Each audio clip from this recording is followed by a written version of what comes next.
నమస్తే, welcome to hit TV. Recently మనం చూసుకున్నట్లయితే బ్రాహ్మిన్స్ ని కించపరుస్తూ, అలాగే బ్రాహ్మిన్స్ ని వస్త్రధారణ మీద కూడా కించపరుస్తూ సారయ్య అలాగే రమణ అనే ఇద్దరు వ్యక్తులు ఒక పాట పాడడం జరిగింది.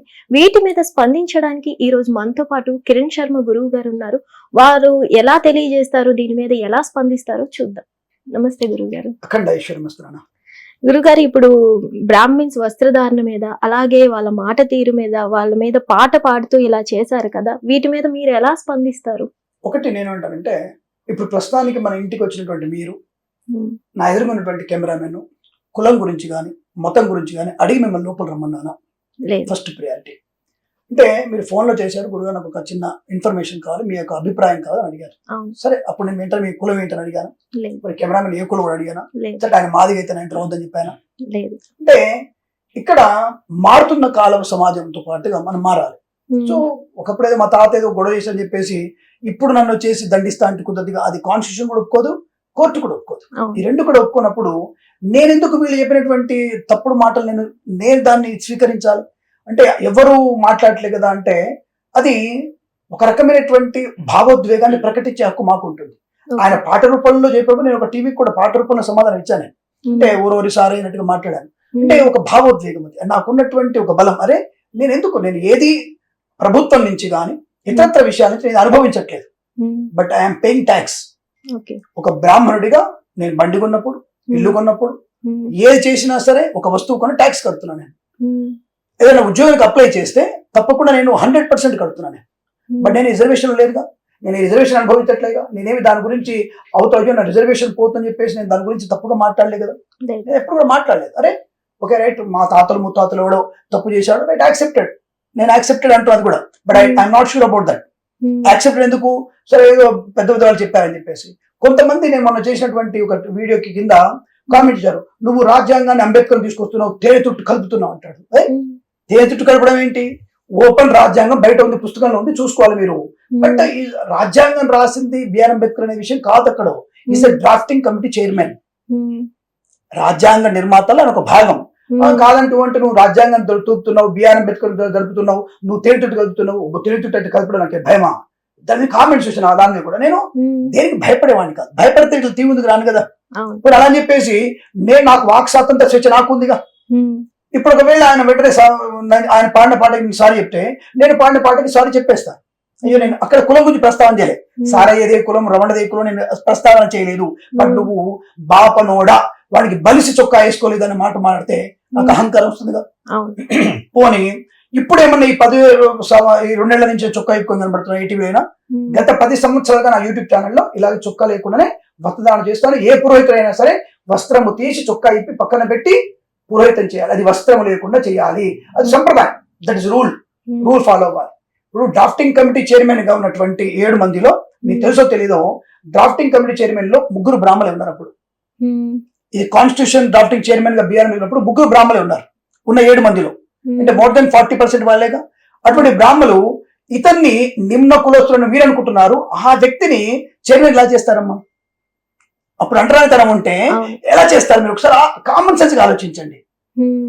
ఇప్పుడు ఓపెన్ సీక్రెట్ చెప్తాను మీకు. నేను డ్రాఫ్టింగ్ కమిటీ 7 మెంబర్స్. దాంట్లో గోపాలకృష్ణ అయ్యర్ గానీ, తర్వాత టీటీ రామకృష్ణ గారు 3 ఉన్నారు వ్యక్తులు దాదాపుగా. నేను పేరు కూడా చెప్పగలుగుతాను మీకు నేను. సో కాబట్టి ఆ 3 40% గా 7 3 బాపులు అంటే అదే కదా. దాని ఇంకో 2 ముస్లింస్ ఉన్నారుగా. మరి దాంట్లో నువ్వు అనుకున్నటువంటి నిమ్న కులస్తుడు మీరు అనుకుంటున్నారు, ఆయన్ని చైర్మన్ చేస్తారమ్మా? బాపురే ఉంటాడు అక్కడ. బాపుడు బలవంతుడు కదా, అంటరాంతరం చేస్తాడు. బాపునోడు నొక్కి పెట్టాడు అంటారు కదా. రెండవది, before partition of Pakistan India partition కాకముందు I think so 390 members 350 members ఉండేవాళ్ళు. ఇది రాజ్యాంగాన్ని రాసిన వాళ్ళందరూ కూడా. దాంట్లో పార్టీషన్ తర్వాత 290 మెంబర్స్ ఉన్నారు.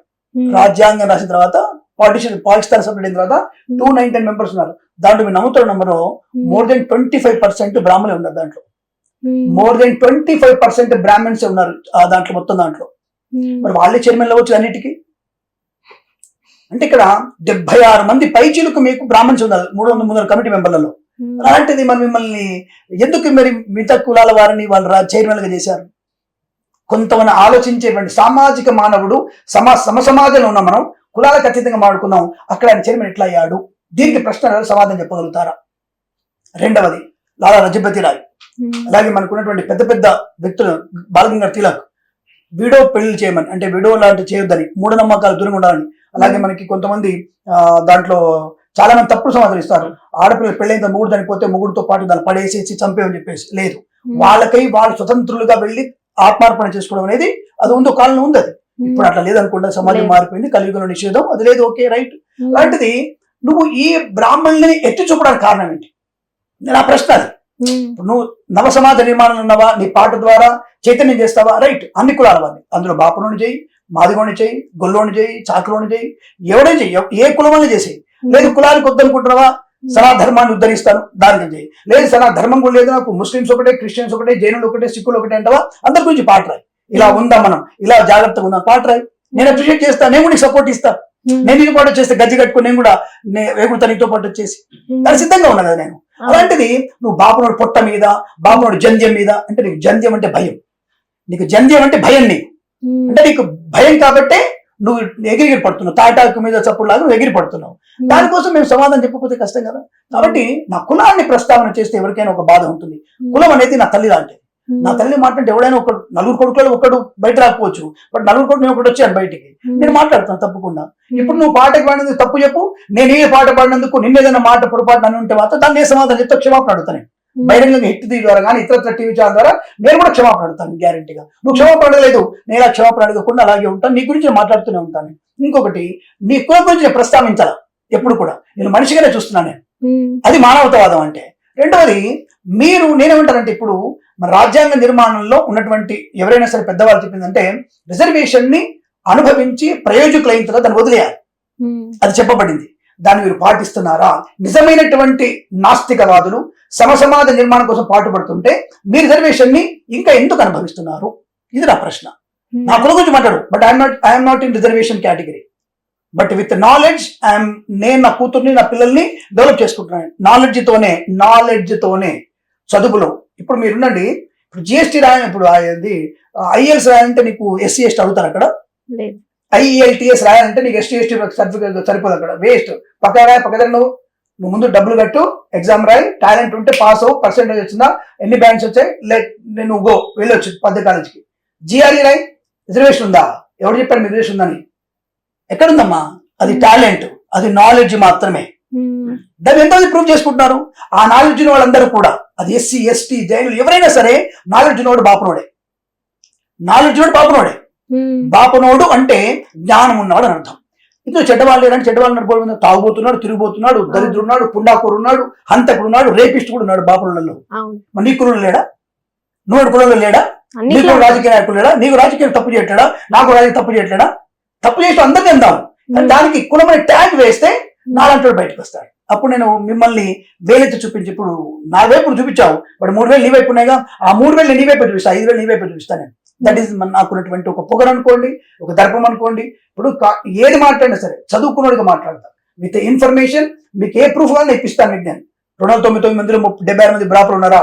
Yes, I will prove it. 7 మంది డ్రాఫ్ట్ చైర్మన్లో 3 బ్రాపర్లు ఉన్నారా? Yes, I prove it. అంత బలమైనటువంటి బ్రాహ్మణ సమాజం ఉన్నప్పుడు మిమ్మల్ని ఎందుకు చైర్మన్ గా ఎన్నుకుంటారు? సింపుల్ లాజిక్ ప్రశ్న నాకు. నువ్వు అంటే బిఆర్ మీద ఉత్తుకుంటున్నావు, నువ్వు ప్రభావ తేతుట్ట కలుగుతున్నావు, బెదిరిస్తున్నాను. అబ్బో విజయ్ ఎంత బెదిరిస్తున్నాను, బాబాయ్ నేను తప్పు మాట్లాడాను. ఉన్న ఇన్ఫర్మేషన్ మీకు చెప్పాను. అలాంటి సమాజంలో ఉన్నటువంటి వ్యక్తులు కూడా అక్కడ ఎవరు కూడా కించపరచరా, ఒక బ్రాహ్మణుడు కించపరచరా. బ్రాహ్మణులు కూడా అరే మనమే కాదు నాయన, మన అందరం కూడా సమానం చెప్పేసి ఉన్నత స్థాన పదవులు కట్టబెట్టారు. అది కదా నా సమాజం అంటే, అది నవ సమాజం అంటే అది. కానీ ఇప్పుడు నీలాంటి వాడి వల్ల కులరహిత సమాజం కన్నా కులహిత సమాజం ఏర్పడే ప్రమాదం జరుగుతుంది. నీ వల్ల ఏమవుతుంది, నా పిల్లలు ఒక భేదాభిప్రాయం ఏర్పడింది. నాన్న ఎప్పుడు చూడు వాళ్ళకి రిజర్వేషన్ లో నేను 1,000 రూపాయలు కడితే వాళ్ళు 30-70 రూపాయలు కడుతున్నారు. వాళ్ళ రిజర్వేషన్ నాకు 199 మార్కులు వస్తే నాకు ఉద్యోగం రాలేదు, వాడికి 70 మార్కులు వస్తే ఉద్యోగం వచ్చినటువంటి భేదాభిప్రాయాలు మండలి బాగా వచ్చేసాయి. అలాంటిది తప్పు అని చెప్తున్నాను నేను. కానీ నువ్వేం చెప్తున్నావు, నువ్వు తప్పుటోడివి, నువ్వు తొక్కేశావు ఏమంటే దానికి పెద్ద పెద్ద పదాలు పడతారు. రాజ్యాంగ నవ నిర్మాణంలో బ్రాహ్మణులు అనే వాళ్ళు అంటరాన్ని తీసుకొచ్చారు. ఎవరు తీసుకొచ్చారంటారు? అస్పృశ్యత ఎవరు తీసుకొచ్చారు? ఎవరు తీసుకురాలే. బ్రిటిష్ వాడు పెట్టిన తలకాయ నొప్పది. బ్రిటిష్ వాడు చేసే దరిద్ర పని అది. అంతమంది వర్ణాశ్రమాలు ఉంటాయి. ఎవరంటే మీరు కాళ్ళు మొక్కించుకుంటారు. అరే నేను మొక్కని ఎవరు చెప్పలా, వాళ్ళు మొక్కడానికి ఆశీర్వదిస్తున్నాం. ఏం చెప్తున్నాం మేము? నాన్న చల్లగా ఉండు, నీకు బాగా హ్యాపీగా ఉండు, దట్స్ బ్లెస్సింగ్స్. పోయిదే ఉంది, అంతే. దానివల్ల ఇప్పుడు నష్టం ఏమైంది? నేను తప్పే చేసినా, నేను ముట్టుకుని తప్పేమైనా చేసామా అంటే చూసా ఇప్పుడు కూడా మొక్కించుకుంటున్నావు, మొక్కించుకుంటున్నా మనస్ఫూర్తిగా అందరం బాగుందాం, హ్యాపీగా ఉందాం అని దీవించే తప్పే ఉంది అక్కడ. ఓ తల్లికి తండ్రికి దండం పెడతావు, తప్ప? గురువు గారు మీరు కామెంట్స్ బాగా చూస్తారు అనుకుంటా.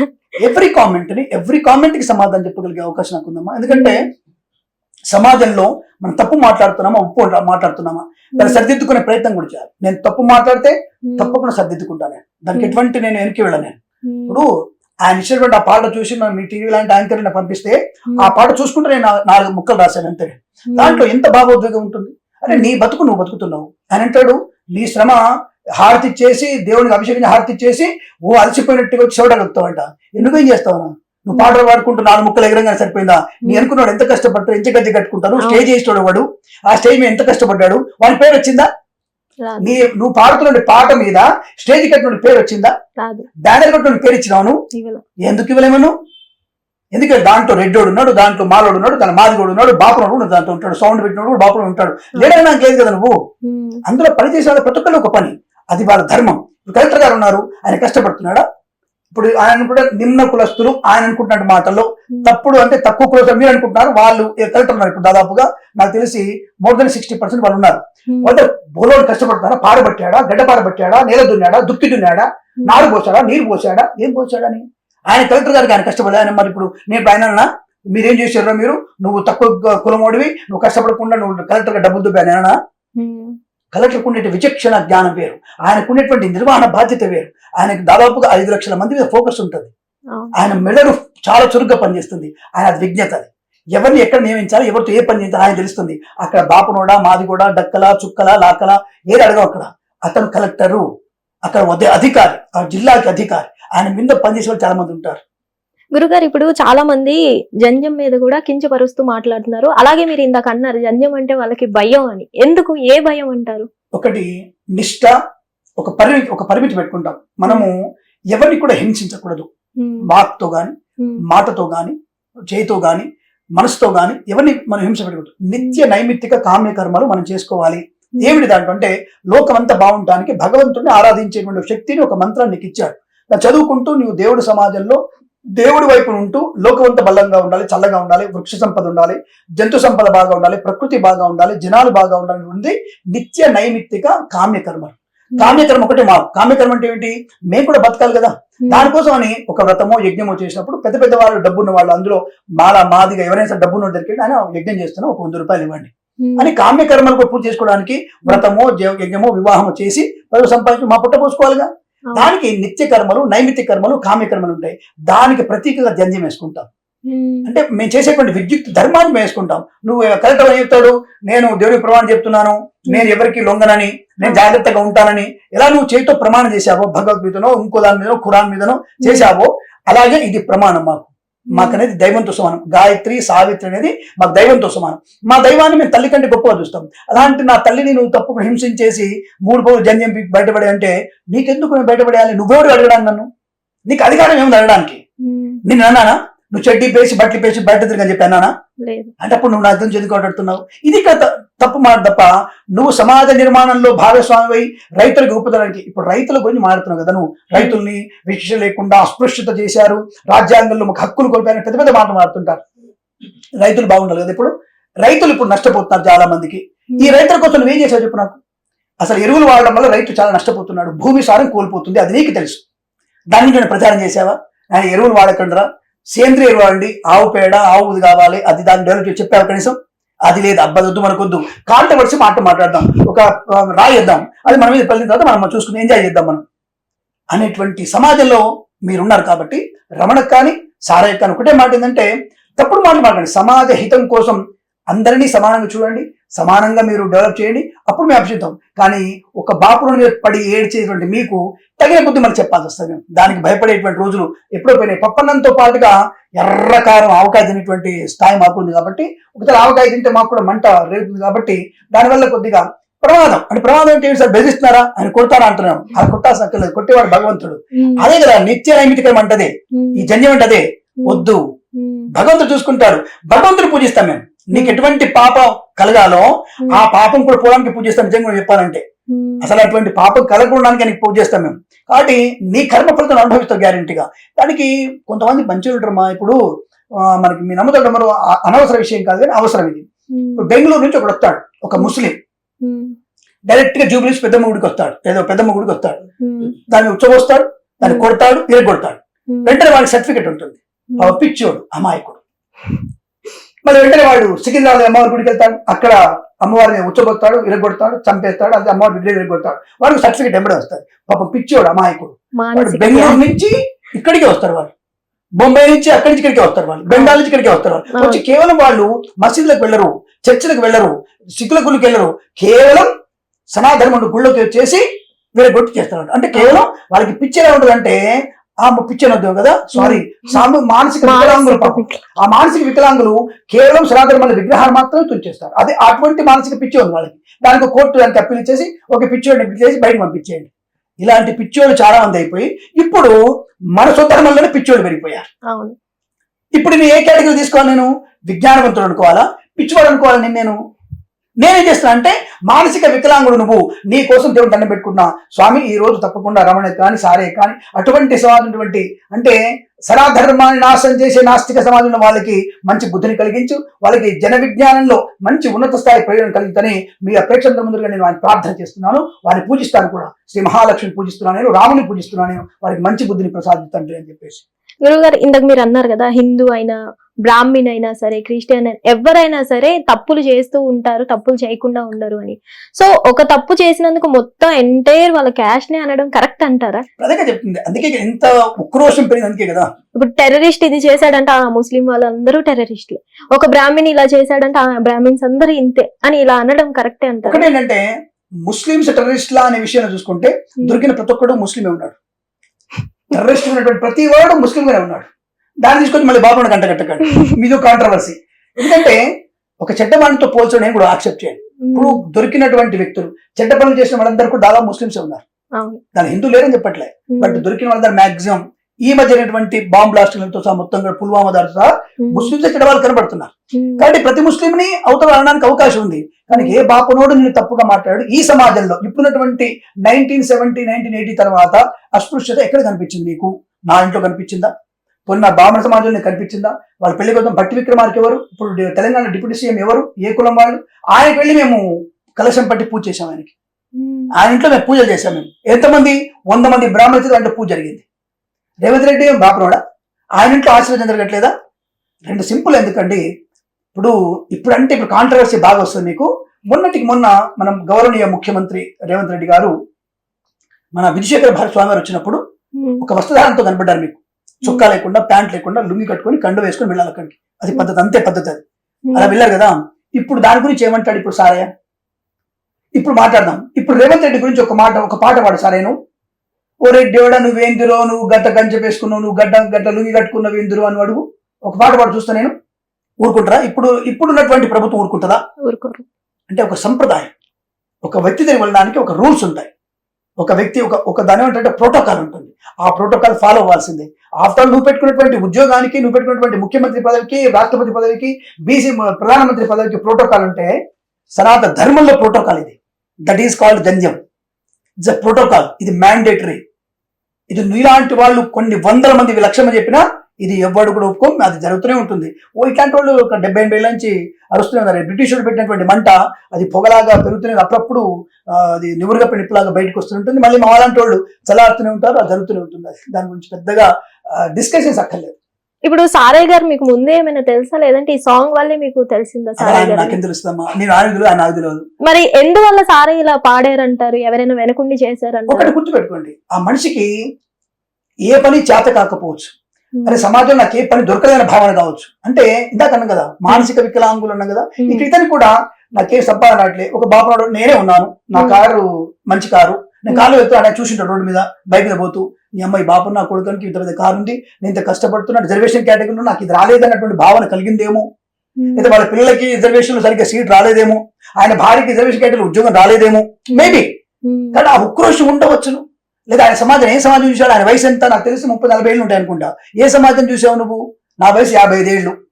నేను నా తాతను అడిగాను విషయం, తాత మీరు ఎప్పుడన్నా ఈ మాల పక్కన పెట్టాలంటే ఎవరు లేదా అంటే అందరు పని చేశారు అని చెప్పాడు. మా తాత దగ్గర నుంచి మాకు అలవాటు లేదు. మడి ఉంది, మడిని కారణానికి నీకు అధికారం లేదు. ఈవెన్ తో ప్రధానమంత్రి వస్తే కూడా నా మడికి వస్తే నేను పక్కనే పెడతా, దూరం నుంచి ఏం కావాలి మీకు, నీకేం కావాలి అంతే. నువ్వు ప్రాణం అయితే నువ్వు దేశానికి, నా ఇంటి కాదు కదా, నా మడి ఆచరణ కాదు కదా, నా సొంతానికి నువ్వు ప్రధానమంత్రి కాదు కదా, నువ్వు దూరం ఉండే ఏం కావాలి మీకు, దూరంగానే పెట్టండి. పళ్ళు తెచ్చావు కింద పెట్టు, తీసుకుంటాను, నీళ్ళు తీసుకుంటాను. నా మడి ఆచరణ నా ధర్మం, అది నా విద్యుత్ ధర్మం. అది నేను నా కూతుర్ని, నా తండ్రిని, నా భార్యని ఎవరు కూడా మడి కట్టుకుని దగ్గర రానివ్వను. అలాంటి బయట ఎందుకు రాణిస్తున్నాయా నేను, అది నా విద్యుత్ ధర్మం, నా ప్రోటోకాల్. అది ఆయన దేవుడికి అలాగే సేవ చేసుకోవాలి. దాన్ని నాకు ఒంటి మీద బట్టలు ఉండకపోయినా నడ్డంగా చేశాను. ఏమైనా పూజ, ఏమైనా భూతపేత ప్రచార పూజలు చేస్తున్నానా, రోజు చొక్కా వేసుకుని ధోతి కట్టుకుని కండో తక్కువ చేస్తున్నా కదా. నా శరీరం నీకు ఏం కనపడింది, నా బాల పుట్ట నీకెందుకు, నా పుట్ట ముందు నీకు వెనక ఎక్కువ ఉంటుంది, నీకు సీట్ ఎక్కువ ఉంటుంది, వెనక నాకు ముందు పుట్ట ఉంటుంది, నీకు ఎందుకు నా దానివల్ల, నా తిండి మీద నీకు దృష్టి ఎందుకు, ఆలోచన చేయండి. కాబట్టి ఇటువంటివి సమాజంలో నవ సమాజ నిర్మాణానికి నేను పాటుపడితే పాట రూపకంగా మంచిదే. జనాన్ని లాలా జయబేర చేసింది అదే, బాలగంతులు చేసింది అదే, వాళ్ళందరూ బ్రాహ్మణులే, వాళ్ళందరూ దాన్ని ఎవరు మేము కాదని లేదే. సో కాబట్టి సమాజ నిర్మాణంలో నువ్వు భాగస్వామితో మంచిదే, కానీ నాస్తికుడిగా ఉన్నప్పుడు అన్ని మతాల గురించి, తప్పుడు చేసే వ్యక్తుల గురించి మాట్లాడవచ్చు. కానీ సనాధర్మంలో బ్రాహ్మణులు మాత్రమే తీసుకుంటే నువ్వు బ్రాహ్మణ ద్వేషమే అవుతావు, నువ్వు సమాజానికి హితం ఎట్లవుతావు, ఆలోచించండి. సో ఇది నిజమా కాదా అనేది ప్రేక్షకులు కామెంట్ ద్వారా చెప్పాలి. నాకు కింద వచ్చేసి బాపు మళ్ళీ డైలాగులు చూస్తూనే ఉంటా, ఆ బాపురం ఎట్లయింది, రిజర్వేషన్ బాపురంలో పెట్టారు. ఫ్రమ్ ద బిగినింగ్ రాజ్యాంగం రాసిన తర్వాత బ్రాహ్మణుడికి రిజర్వేషన్ ఉందని ప్రూవ్ చేస్తే నేను ఎవరు సరే ఇప్పుడు మీ టీచర్ చెప్తున్నా, సగం గుండి చేసుకుని వాళ్ళ ఇంటి ముందు నిలబడతాను. నేను రాజ్యాంగం తర్వాత బ్రాహ్మణ రిజర్వేషన్ పొందారంటే మీకు ఇప్పుడు మన హిట్ టీవీ ఛానల్ ద్వారా చెప్తున్నా, నేను సగం గుండి చేసుకొని నేను అక్కడ నిలబడతా, నాకు ప్రూవ్ చేయాలి, దాన్ని రాజ్యాంగం ప్రూవ్ చేయాలి నాకు. ఇప్పుడు బాగా రిజర్వేషన్ తీసుకోండి, ఫస్ట్ బ్రాహ్మణులు రిజర్వేషన్ తీసుకుని తొక్కి పెట్టారు. ఎక్కడ తొక్కి పెట్టారు మిమ్మల్ని, ఎక్కడ తొక్కి పెట్టారు? సాఫ్ట్వేర్లో వచ్చారా, హార్డ్వేర్లోకి వచ్చారా, మిమ్మల్ని ఇబ్బంది పెట్టారా, పోనీ మీ కాంపిటీషన్ రిజర్వేషన్ తీసేసుకున్నారా, లేదే. రిజర్వేషన్ రాకున్నా without reservation we are stand by there, without reservation, without support, without government support we are stand by the best ranks, top ranks. Yes, గర్వంగా చెప్తాను నేను. నా కూతురు దానికి ఉదాహరణ, నా కూతురు she is the best ranker, she is the best scorer in the intermediate. అరే అంతకంటే గొప్ప చెప్పుడు నేను ఒక్కడే ఎవరిదో అవసరం లేదు, నాదే ప్రూవ్ చేస్తాను నేను. బట్ మై మైసెస్ గ్రాడ్యుయేట్, నా భార్య ఫస్ట్ ర్యాంక్ తను, నేను ఎంఏ ఆస్ట్రాలజీ, ఎంఏ సాంస్క్రిట్, నేను టాప్ చదువుకున్నాను నేను కూడా. అరే దానికి గర్వం ఉంటుంది పురోహితుడిని. నా ఇంటికి నాలో తప్పులు లేవని చెప్పట్లా, నేను తప్పు చేసి ఉండొచ్చు, చిన్నప్పుడు ఆ తప్పు చేసి ఉండొచ్చు, తప్పు చేసి ఉండొచ్చు, చేయలేని చెప్పట్లా. కానీ ఒక స్థాయిలోకి వచ్చిన తర్వాత ఒక విధి విధానంలో ఉన్నాం మేము. దాన్ని తప్పడానికి నువ్వెవరివి, నీకేం అధికారం ఉంది? నిన్న అంటే నన్ను అనలే, బాపనోడ నీ పొట్ట నీ జంజం అన్నప్పుడు దాంట్లో నేనున్నాను కాబట్టి నేను మాట్లాడుతున్నాను. లేదు నాకు అంత ఆవేశం రాదుగా. గురుగారు, ఇప్పుడు మీరు కామెంట్స్ చాలా మొత్తంలో ఫాలో అవుతారు, అర్థమవుతుంది. అందులో ఇంకో కామెంట్ కూడా మీరు చూసే ఉండాలి మేబీ. బ్రాహ్మణులకి రిజిస్ట్రేషన్ ఇవ్వకపోతే ఆ హోమాలు, ఆ పూజలు అని చెప్పైనా సరే వాళ్ళు సంపాదించుకుంటారు అని చాలా మంది అంటున్నారు. వీటి మీద ఎలా అంటారు? అదేంటారు కదా, ఇప్పుడు సమాజంలో తప్పుడు వ్యక్తులు లేరని చెప్పట్లేదు, నేను ఫస్టే చెప్పాను. తప్పుడు వ్యక్తులు లేరు అంటే అలా భయపెట్టి, నికృష్టుడే వాడు బాపుడు ఎందుకు అవుతాడు? అలా తప్పుడు మార్గంలో భయపెట్టి పూజలు చేసి నువ్వు పితృదోషాలని చెప్పి నేను కూడా చెప్తాను పితృదోషాలని. నేను దాన్ని అయితే పితృదోషం ఉంది, నాసికాత్రయంబకము గోకర్ణ విలాసం అవసరం లేదు, ఇంట్లో కూడా చేసుకోవచ్చు. కానీ కొంతమంది అది భయపెట్టి నువ్వు చేసుకోకపోతే నీకు మరణం అని చెప్పేసి నాశనం చేసేది తప్పుడు జాతకమే, ఆ తప్పుడు వ్యక్తులే. అటువంటి వేళని తప్పకుండా మేమే అంటాం, ఒరే సిగ్గుతాను నీకేమన్నా. అటువంటి తిండి తిన్న వాడికి అది లోపలికి వెళ్ళదు, రోగంతో రొప్పుతో నాశనం అవుతాడు వాడు, అది గ్యారెంటీ. ఓకే, సారయ్య గారి మీద మీరు కూడా ఒక పాట పాడడం జరిగింది, అదొక 2 words మాకు వినిపిస్తారా? ఒకటే విషయం చూడండి, జంధ్యమంటే భయం ఏందిరో, బాణ పొట్ట మీద నువ్వు నన్ను అంటే బాణ పొట్ట మీద పాట పాడాడు. నా పొట్ట మీద, నా పొట్టు మీద నీకు దృష్టి ఎందుకురా, నా పొట్ట మీద నా బొట్టు మీద నీ దృష్టి ఏంది అనే విషయాన్ని గమనించుకోవాలి. రెండోది అంటే ఒకటి అసూగా వచ్చింది ఆ కవిత్వం, కానీ నా బాణ పొట్ట మీద నీకు దృష్టి ఏందిరో, నా జంధ్యం అంటే నీకు భయం ఎందుకురో, జంధమంటే జ్ఞానమంటిరో, ఆ జంధ్యమేర నీకు ఉరితాడా. ఇదే పాట లేదు అంటే నీకు నా జంధ్యం ఉరితాడా కనిపిస్తుంది నీకేమన్నా? నా జంధ్యం నాది కదా అది. కాబట్టి తన అసుకవిత్వంగా చాలా వచ్చాయి. అంటే నేనంటానంటే పాట రాయడం అనేది పెద్ద సమస్య కాదమ్మా, చదువుకున్న వాడికి ఈజీగా వస్తుంది, అందులో సంస్కృతం చదువుకున్న వాడికి ఇంకా ఈజీగా వస్తుంది, జ్ఞానం ఉన్న వాడికి ఇంకా పదాలు దొరుకుతాయి మాకు, రకరకాల పదాలు దొరుకుతాయి మాకు, అసలు మీరు ఊహించిన పదాలు దొరుకుతాయి మనకు. నువ్వేదో పైన జానపదాలు పాడావు, నేను జ్ఞానపదాలు వాడగలుగుతాను. ఇదే తేడా, జానపదం జ్ఞానపదం 2 వేరు ఉంటాయి. కాబట్టి అంటే నేను ఎవరిని తప్పుగా నేను ఆయన్ని తప్పుగా మాట్లాడలేదు. నా కులం గురించి ప్రస్తావన వస్తే నీ మీద, నీ కుటుంబం మీద కూడా పాట పాడగలిగే స్తోమత నాకుంది. నేను కులం అడిగాను, కొన్ని లైవ్ డిబేట్ లో కులం అడిగితే నాకే కులం లేదు. మరి నీకే కులం లేకపోతే బ్రాహ్మణ కులం తిట్టావు నువ్వు? నీకే కులం లేదన్నావు, అప్రిషియేట్, ఐఎమ్ సాల్యూట్, రమణకి సాల్యూటే, సారాయికి సాల్యూటే. ఏ కులం లేదన్నావు, హ్యాపీ, నాస్తికుడు వెరీ హ్యాపీ, నో ప్రాబ్లం. మరి ఏంటంటే నువ్వు కులం లేనివాడివి బాపన కులం గురించి ఎందుకు తప్పు మాట్లాడుతున్నావు? నువ్వు అధికారం నీకెక్కడిది? ఈ ప్రశ్న సమాధానం చెప్పరు. నువ్వు తుట్టని కలుపుతున్నావు, రాజ్యాంగం మాట్లాడుతున్నావు. బట్ ఐ నో దట్, నేను చదువుకున్న వాడిని కాబట్టి నాకు రాజ్యాంగం తెలుసు. నేను మీరు వచ్చే ముందు కూడా మా ఎడిటర్ని అడుగుతున్నాను, మా మేకని అడుగుతున్నాను, ఇది ఏంటి కరెక్ట్ ఇన్ఫర్మేషన్ అంటే ఇప్పుడు మీతో మాట్లాడిన మాట కరెక్ట్ ఇన్ఫర్మేషన్ తీసుకున్నాను, ప్రెజెంట్ తీసుకున్నాను నేను. 299 మెంబర్స్ ఎవరు, డ్రాఫ్టింగ్ కమిటీ చైర్మన్ ఎవరు, ఇప్పుడు 5 నిమిషాల ముందు తీసుకున్నాను రిపోర్ట్. నేను ఉట్టిగా మాట్లాడకూడదు, నీలాగా టక్కున మాట్లాడకూడదు. అసుకవిత్వంలో నాకు పదాలు వస్తాయి. అంటే పాట పాడడం వల్ల కొంతమందికి ఎందుకు వాడేదో పెండ తినడం చెప్పేసి మనం పెండ తింటామా అన్నటువంటి భావనతో నా వాళ్ళు అన్నారు కాబట్టి దాని గురించి ఎక్కువ ప్రస్తావన చేయట్లంతే విషయం. గతంలో కూడా ఇలా చాలా బ్రాహ్మిన్స్ మీద జరిగినా సరే మీరు రెస్పాండ్ అవుతున్నా ఇంకా కంటిన్యూ అవుతూనే ఉన్నాయి కదా, ఇవి అసలు ఆగే ఛాన్సెస్ ఉన్నాయంటారా? ఇలాంటివి ఆగదు, ఇది ఆగే అవకాశం లేదు. నివురుగప్పిన నిప్పిది అంటే ఇప్పుడు ఒకడు, రేపు ఇంకొకడు. ఒక 2 ఏళ్ల క్రితం ఒకడు బైరి అనేటువంటి ఒక వ్యక్తి బయటకు వచ్చి ఆయన మాట్లాడడం, ఆయన అయిపోయిన తర్వాత ఇంకొక మనకి గోగినేని సంథింగ్ ఆయన వచ్చి మాట్లాడడం, సనాత్ దేవుళ్ళే మాట్లాడతారు వాళ్ళు, ఇంకా వేరే మాట్లాడు. నేనేంటాను మొన్న ఒక పద్యంలో కూడా ఇప్పుడు ముస్లిమ్స్ చుల్లు టోపీ పెట్టుకున్నటువంటి చుల్లు టోపీలు ఉంటాయి వాళ్ళకి, దాన్ని ఒక పాట పాడమని చెప్పండి చూద్దాం. మాట్లాడగలుగుతాడా? పాట తీసేస్తారు వాడిని. మరి సార్ మరి మాట్లాడు. చర్చి గురించి ఒక తెలియజేసినటువంటి చర్చిలో ఫాస్టర్ గురించి మాట్లాడని చెప్పండి. చిరువేంద్రో నీ మెళ్ళ గోల ఏంద్రో అని ఒక మాట మాట్లాడమని చెప్పు. చిల్లు టోపీ పెట్టుకున్న తురుకోడు అని ఒక మాట మాట్లాడమని చెప్పు. అబ్బే వాళ్ళకి అంత దమ్ముండదు, వాళ్ళకి అది సరిపోదు వాళ్ళకి. అదే మరి దొరికాడుగా బాపునోడు ఉట్టిగా, సనాతన ధర్మం ఉట్టి దొరికింది, దాని బాపునోడు ఇంకా తిరిగి దొరికాడు. దానికోసం వాళ్ళు, నేననేది విచక్షణ అనేది మీరు కోల్పోతున్నప్పుడు విజ్ఞానంతో విచక్షణ మీకు నేర్పించేటువంటిది మా ధర్మం కాబట్టి మేము దాన్ని ముందు తీసుకెళ్లే ప్రయత్నం చేస్తాం. కాబట్టి ఇది ఉపేక్షించేది కాదు, తప్పకుండా ఆయన సార్ చెప్పాల్సిందే. సార్ చెప్తేనే ఇది కొంత ఉంటుంది. లేదంటే మీరు అన్నారు అందరు ఎందుకు రెస్పాండ్ అవ్వట్లేరు అంటే ఏమనుకుంటారు అంటే ఐరావతం ఉంటారు, ఐరావతం ఏనుగు పోతుంటే కుక్కలు అరుస్తుంటే ఐరా దానికి సమాధానం చెప్పలేమంటారు వాళ్ళు. నేను అలాంటి వాడిని కాదు, నేను ఒక రకమైనటువంటి వాళ్ళ లాంటి వాడిని. అంటే ఒక రాడికల్ పురోహితుడు, నేను రాడికల్ ఆస్ట్రాలజర్. నేను రాడికల్ అంటే వాడి భావజాలం అంతే కదా, రాడికల్ భావజాలం వాళ్ళది. కాబట్టి దాంతోనే ఉంటాను. అంటే దెబ్బకు దెబ్బ, ప్రశ్నకి ప్రశ్న, సమాధానం చెప్పేటువంటి టాలెంట్ నాకు ఉంది కాబట్టి మాట్లాడుతున్న. వాళ్ళు ఏంటంటే భయంతోనో లేకపోతే ఇంకో దాంతోనో విచక్షణ ఎందుకు మనం కోల్పోవడం, రాయేస్తే మన మీద పడుతుంది, రాయేస్తే మన మీద పడుతుంది కానీ రాయేయకూడదు మనం ఎందుకు అనుకుంటున్నా. లెట్స్ గో, ఇవి కంటిన్యూ అవుతూనే ఉంటాయి, లీవ్ దెమ్. అది జరుగుతున్నా ఏ జరుగుతున్నా మన ఉద్దేశం ఏంటి, ప్రశాంతంగా ముందుకెళ్ళడం, మన పనులు మనం చేసుకోవడం, లోక కళ్యాణం పాటుపడడం అనేది మా పెద్దవాళ్ళ మాట. దాన్ని వాళ్ళు ఫాలో అవుతున్నారు. నేను కొద్దిగా పక్కకు వచ్చి మనకి నేతా సుభాష్ చంద్రబోస్ లాగా మనకి మౌనంగా వెళ్తున్నటువంటి గాంధీ మహాత్ముడు యుద్ధంతో పాటుగా ఆయన వెళ్తున్నటువంటి వాళ్ళల్లో నేను ఒక సుభాష్ చంద్రబోస్ లాగా పక్కకు వచ్చి లేదు యుద్ధమే సమాధానం చెప్పేసి ఈ రకంగా నేను వచ్చేసాను. బట్ నాకు నేనే నేతాజీ అని చెప్పుకోగలుగుతాను. No problem. Hit TV app, ఇందులో short news, live news, entertainment shows, movies, digital magazines తో పాటు మీ జిల్లా వార్తలను కూడా ఫ్రీగా చూడొచ్చు. ఇంకెందుకు ఆలస్యం, వెంటనే హిట్ టీవీ యాప్ ని డౌన్లోడ్ చేసుకుని ఫ్రీగా ఎంటర్టైన్మెంట్ పొందండి. Hit TV app. Hit TV app. Please download hit TV app. Hit TV app ని ఫ్రీగా డౌన్లోడ్ చేసుకుని ఎంజాయ్ చేయండి. మీకు నచ్చిన ఎంటర్టైన్మెంట్ కోసం హిట్ టీవీ యాప్ ని ఫ్రీగా డౌన్లోడ్ చేసుకుని ఎంజాయ్ చేయండి. హిట్ టీవీ యాప్ ని డౌన్లోడ్ చేసుకుని ఆస్వాదించండి, ఆశీర్వదించండి. ఇంతమంది సెలబ్రిటీలు హిట్ టీవీ యాప్ ని డౌన్లోడ్ చేసుకోండి అని చెప్తున్నారంటే ఎంత మంచి యాప్ ఆలోచించండి. అమెరికాలో చదవాలనుకునే వాళ్ళకి విశ్వసనీయమైన పేరు మన శౌర్య కన్సల్టెన్సీ. UK లో 1 year masters, UK లో 1 year masters, 2 years work permit up to 5 years visa. Contact Saurya Consultancy. Contact 89851 89851.